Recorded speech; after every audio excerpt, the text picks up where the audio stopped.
आज का हमारा टॉपिक है स्कल रेडियोग्राफी। स्कल रेडियोग्राफी के बारे में आपको बेसिक इंट्रोडक्शन दूंगा, जिसमें मैं आपको बताऊंगा कि बॉडी के स्कल के कौन से प्लेन होते हैं, कौन सी लाइन होती है और कौन से स्कल के लैंडमार्क्स होते हैं। सबसे पहले हम पढ़ते हैं स्कल लैंडमार्क्स। कुछ लैंडमार्क्स के बारे में हम पढ़ेंगे। ये लैंडमार्क्स अपने स्कल पर पाए जाते हैं, इन्हें हम स्टडी करते हैं। तो सबसे पहले है outer canthus of eye. Outer canthus of eye. Outer canthus of eye क्या होता है? देखो, ये अपना आई ऑर्बिटल है और ये अपनी आई लिड्स है। ये क्या है? आई लिड्स। तो दोनों आई लिड्स लेटरल साइड में जहां पर मिलती है, जैसे ये मेरी आईज हो गई, ये दोनों आई लिड्स लेटरल साइड में यहां पर मिल रही है, तो इस पॉइंट को हम क्या कहेंगे? आउटर कैंथस ऑफ आई। ये क्या कहलाएगा?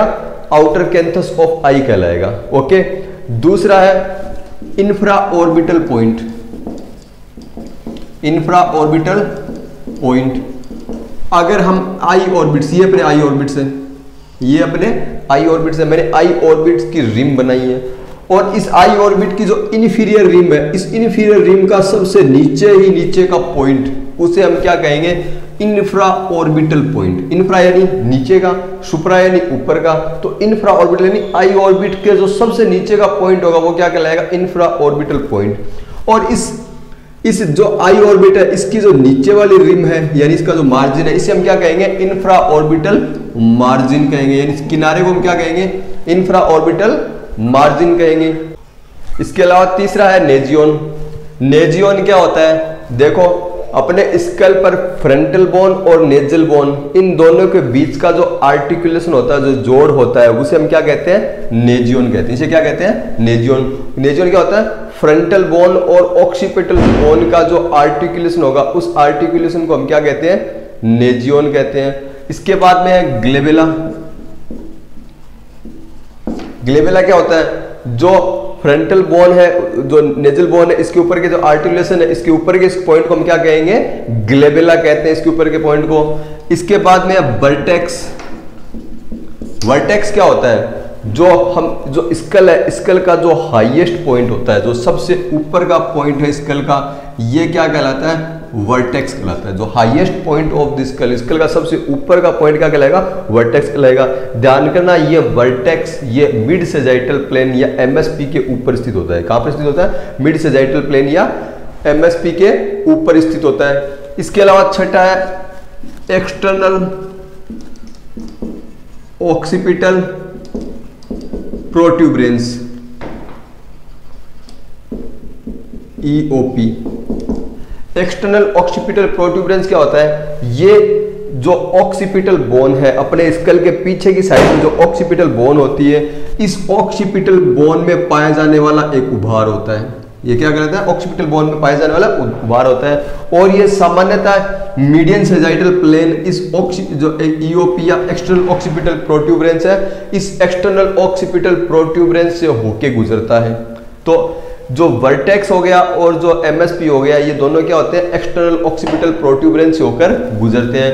जो फ्रंटल में जो नेजियन होता है, वो भी क्या होता है? वो भी एमएसपी से होकर गुजरता है। इस एमएसपी को ही हम एक नाम और देते हैं, इसको हम बोल देते हैं इनियन। क्या बोल देते हैं?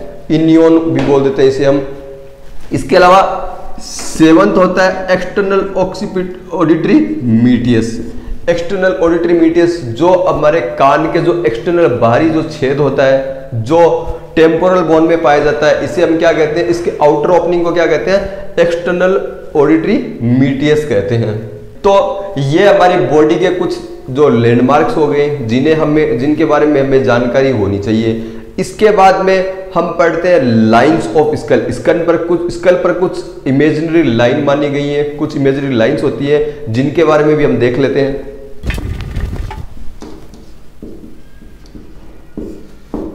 पहली लाइन होती है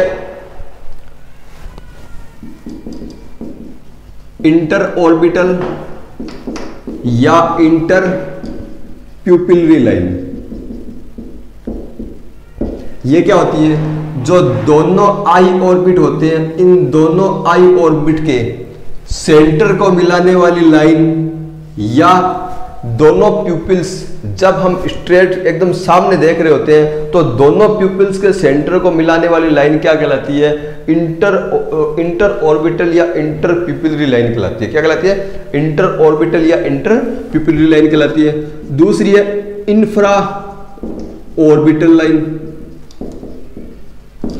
दोनों जो ऑर्बिटल रिम है, इस रिम के जो इंफ्रा ऑर्बिटल पॉइंट है, इन दोनों इंफ्रा ऑर्बिटल पॉइंट को मिलाने वाली लाइन क्या कहलाएगी? इंफ्रा ऑर्बिटल लाइन कहलाती है। जो दोनों इंफ्रा ऑर्बिटल पॉइंट, एक इंफ्रा ऑर्बिटल पॉइंट ये हो गया, एक इंफ्रा ऑर्बिटल पॉइंट ये हो गया, इन दोनों को मिलाने वाली लाइन क्या कहलाएगी? इंफ्रा ऑर्बिटल लाइन कहलाएगी। इसके अलावा तीसरी लाइन है एंथ्रोपोलॉजिकल बेस लाइन, या इसे ही हम फ्रैंकफर्टर लाइन भी कहते हैं। इसे हम क्या कहते हैं? फ्रैंकफर्टर लाइन भी कहते हैं। ये क्या होती है?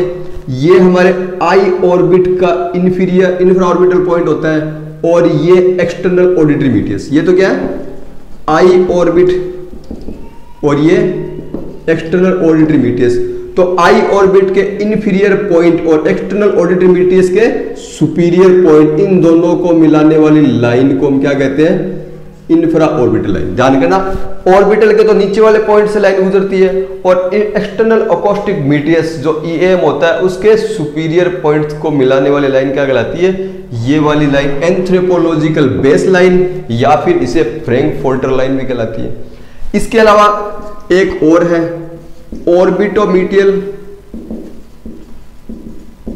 Base line. इसे ही हम रेडियोग्राफिक बेस लाइन भी कहते हैं।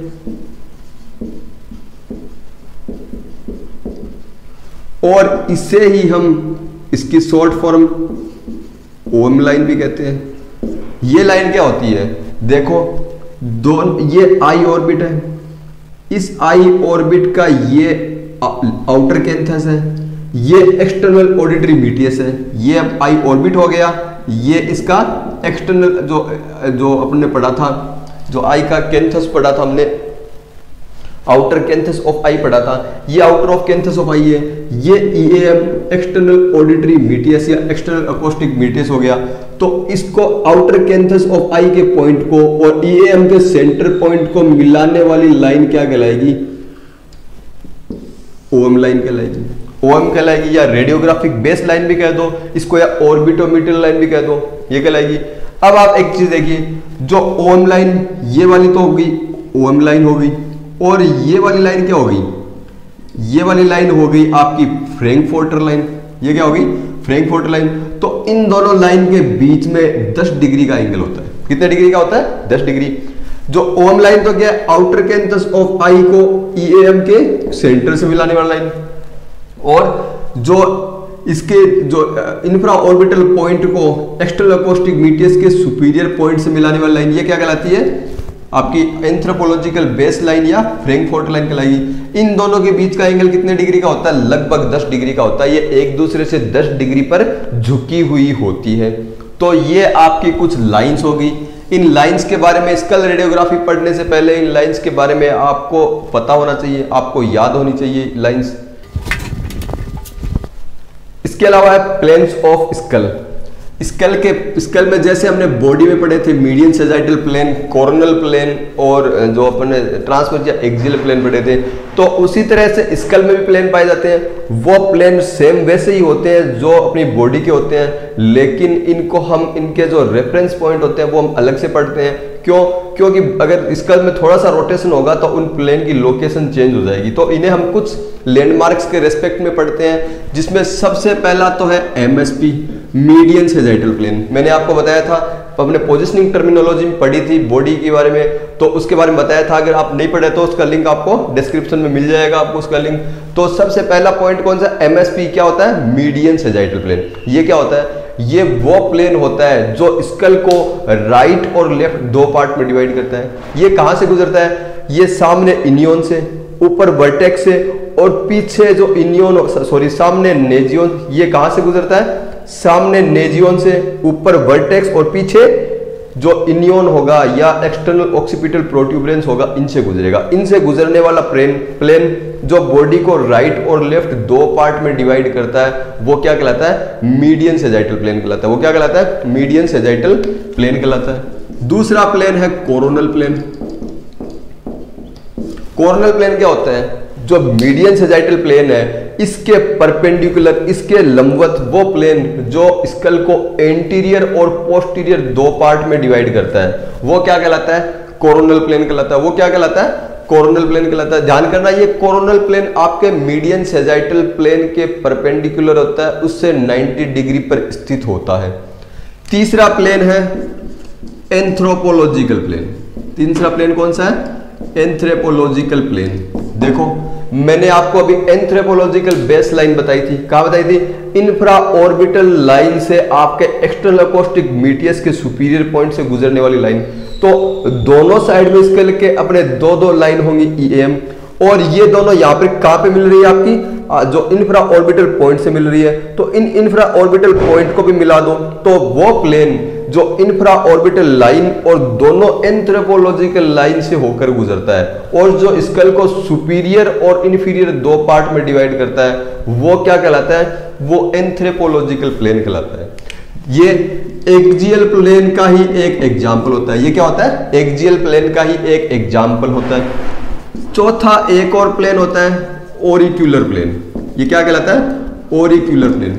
देखो जो आपके एंथ्रोपोलॉजिकल प्लेन है इसके परपेंडिकुलर एक प्लेन जो आपके एक्सटर्नल अकोस्टिक मीडियस से होके गुजरे वो क्या कहलाएगा? ऑरिक्यूलर प्लेन कहलाता है। वो क्या कहलाता है? ऑरिक्यूलर। यानी एंथ्रोपोलॉजिकल या एक्सियल प्लेन के परपेंडिकुलर एक ऐसा प्लेन जो दोनों एक्सटर्नल अकोस्टिक मीडियस से होके गुजरे वो क्या कहलाएगा? ऑरिक्यूलर प्लेन या एक्सियल प्लेन कहलाएगा। तो ये कुछ प्लेन्स हैं जो स्कल के मैंने आपको बताए हैं। इन प्लेन के बारे में आपको जानकारी होनी चाहिए। इसके अलावा कुछ प्रोजेक्शंस और हैं, कुछ पोजिशनिंग बोल दो या प्रोजेक्शंस बोल दो, ये और है। इसमें सबसे पहला प्रोजेक्शन है आपका फ्रंटो ऑक्सीपिटल। सबसे पहला कौन सा है? Fronto occipital plane. देखो मैंने आपको बताया था चेस्ट पीए एक्सरे में, यानी पहले पीए में मतलब पहले पोस्टीरियर आता फिर एंटीरियर, यानी एक्सरेज कहां से घुसेंगी? पोस्टीरियरली एंटर करेंगी और एंटीरियरली बाहर निकलेंगी। ऐसे ही फ्रंटो ऑक्सीपिटल में एक्सरेज सबसे पहले किधर से घुसेंगी? फ्रंटल बोन से एंटर करेगी और ऑक्सीपिटल बोन से बाहर निकलेंगी। इसका मतलब पेशेंट को हमें कैसे सुलाना पड़ेगा? टेबल पर या जो इरेक्ट वैक्यूम के सामने कैसे एडजस्ट करना पड़ेगा? हमें एंटीरो पोस्टीरियर कंडीशन के अंदर एडजस्ट करना पड़ेगा। यानी हम पेशेंट को सुपाइन सुलाते हैं। मान लो ये पेशेंट है, इसको हमने सुपाइन इस तरह से सुला रखा है। ओके, तो फ्रंटल बोन से एक्सरेज एंटर करती है और ऑक्सीपिटल बोन से बाहर निकलती है, तो वो क्या कहलाता है? Fronto occipital. इस कंडीशन में आपका जो इनियन है, जो एक्सटर्नल ऑक्सीपिटल प्रोट्यूबरेंस है, वो कैसेट के कांटेक्ट में होता है। वो क्या होता है? कैसेट के कांटेक्ट में होता है। ये इसमें जो आपका मीडियन सेजाइटल प्लेन है, देखो स्कल को आप सीधा से डिवाइड करोगे, जो स्कल को दो राइट और एंटीरियर के अंदर, वो वाला प्लेन जो नीचे आपने कैसेट लगा रखी है उस कैसेट के क्या होगा?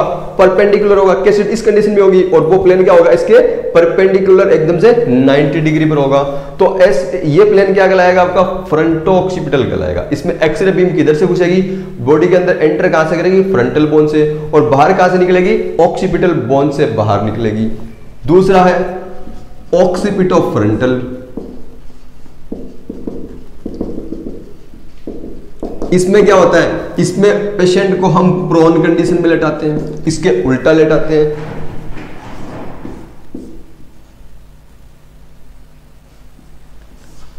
एक्सरे बीम होती है वो ऑक्सीपिटल बोन से एंटर करेगी और फ्रंटल बोन से क्या होगी? बाहर निकलेगी। इस कंडीशन में क्या होता है? इस कंडीशन में भी मीडियन सेजाइटल प्लेन कैसेट के परपेंडिकुलर होता है। इस कंडीशन में पेशेंट का फोरहेड तथा नोज कैसेट के कांटेक्ट में होता है। क्या होता है? फोरहेड एंड नोज कैसेट के कांटेक्ट के अंदर होता है। इस तरीके से होता है। ये क्या कहलाता है? आपका ऑक्सीपिटो फ्रंटल, जिसमें ऑक्सीपिटल बोन से एक्सरे बीम अंदर एंटर करती है, फ्रंटल बोन से बाहर निकलती है और आपका फोरहेड एंड नोज कैसेट के कांटेक्ट में होता है। इसके अलावा तीसरा प्रोजेक्शन है लेटरल प्रोजेक्शन। लेटरल प्रोजेक्शन में क्या होता है? फ्रंटो ऑक्सीपिटल प्रोजेक्शन से स्कल को 90 डिग्री पर रोटेट कर दिया जाता है इसकी तरह से। इस कंडीशन में क्या होता है, अगर ये आपकी कैसेट है तो आपका जो मीडियन सेजाइटल प्लेन होगा वो कैसेट के क्या होगा, पैरेलल होगा, और जो कोरोनल प्लेन है वो कैसेट के परपेंडिकुलर होगा, तो इसे हम कहेंगे लेटरल प्रोजेक्शन। इसके अलावा बीम एंगुलेशन। बीम एंगुलेशन में क्या होता है, पेशेंट सुपाइन लेटा है मान लो ये, और एक्सरे बीम को आप क्रेनियल या सिफेलिक एंगल देते हो या आप कोडल एंगल देते हो, तो इसे हम क्या कहेंगे, बीम एंगुलेशन। इसमें एक्सरे बीम को जो एक्सियल प्लेन है उस एक्सियल प्लेन से आपको कोडल या क्रेनियल एंगल दिया जाता है। जैसे फ्रंटो ऑक्सीपिटल से आप एंटीरियरली अगर आप फ्रंटो ऑक्सीपिटल से आप सिफेलिक 30 डिग्री एंगल दे रहे हो, तो इसे आप क्या लिखोगे, फ्रंटो ऑक्सीपिटल 30 डिग्री सिफेलिक। अगर आप जो आप फ्रंटो ऑक्सीपिटल में आप 30 डिग्री या 15 डिग्री आप कोडल एंगल दे रहे हो, तो आप इसे क्या लिखोगे, फ्रंटो ऑक्सीपिटल 15 डिग्री कोडल एंगुलेशन। इसमें क्रेनियल और कोडल एंगुलेशन को हम एरो के जरिए दर्शाते हैं। अगर एरो ऊपर की ओर है तो उसे हम क्रेनियल एंगुलेशन से दर्शाते हैं, और अगर एरो नीचे की ओर है तो उसे हम कोडल एंगुलेशन उसे हम बताते हैं। तो कोडल एंगुलेशन को डाउनवर्ड एरो से बताया जाता है, और जो क्रेनियल एंगल उसे अपवर्ड एरो की तरह से बताया जाता है। इसके बाद में है ओब्लिक प्रोजेक्शन।